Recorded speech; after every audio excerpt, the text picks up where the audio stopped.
સુરતની સુમુલ દૂધ મંડળી ફરી વિવાદમાં આવી છે. સુમુલ ચૂંટણી પહેલા વિવાદમાં આવી છે. પ્રમુખ માનસિંહ પટેલ અને ઉપપ્રમુખ રાજુ પાઠક ગ્રુપ આમને સામને. બહારથી દૂધ લાવી સુરતની સુમલમાં પધરાવીતા મુદ્દે વિવાદ થયો છે. સુમુલ દૂધ મંડળી ફરી વિવાદમાં. સુમુલ ચૂંટણી પહેલા વિવાદમાં આવી છે. પ્રમુખ માનસિંહ પટેલ અને ઉપપ્રમુખ રાજુ પાઠક ગ્રુપ આમને સામને.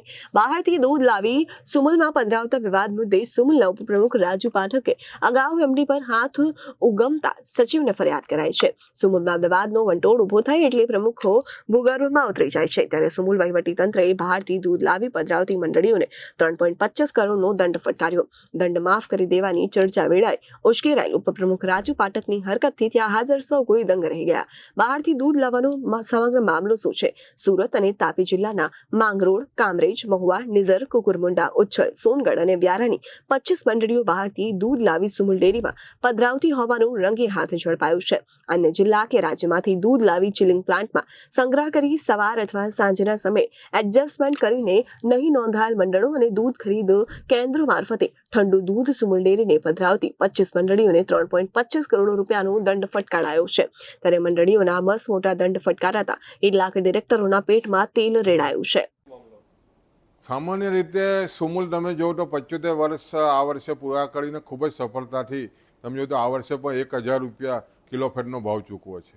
બાજુમાં મહારાષ્ટ્ર છે, ત્યાં આગળ જે રીતે વેપારી ખાનગી ધોરણે સ્વાભાવિક છે કે પશુપાલકોનું ખૂબ જ શોષણ થઈ રહ્યું છે.